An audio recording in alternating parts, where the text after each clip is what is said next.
Hello everyone. আজকে ঘুমাতে ঘুমাতে চিন্তা করলাম যে আজকে ডিনারে মাংস খাওয়া যাক। তো যেমন ভাবা তেমন কাজ, সব জোগাড় করে রান্না চাপিয়ে দিলাম।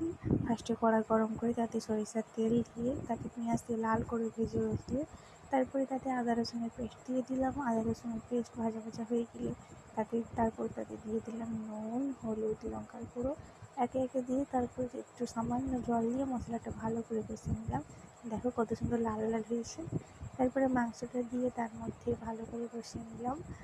মাংসের সাথে আমি আলুও দিয়েছিলাম, কারণ মাংসতে আলু ছাড়া আমাকে খেতে ভালো লাগে না। মাংসটা খুব ভালোভাবে কষিয়ে নিলাম। কষাতে যখন মাংস ভালো করে কষিয়ে নেওয়ার পর তারপরে অন্য বাটিতে তুলে নিলাম খাওয়ার জন্য। তারপরে জল ঢেলে ভালো করে ফুটিয়ে নিয়ে দেখো ডিম খেতে বসে পড়েছি। খুব সুন্দর লাগলো। তোমরা সবাই ভালো থাকো। আল্লাহ হাফেজ।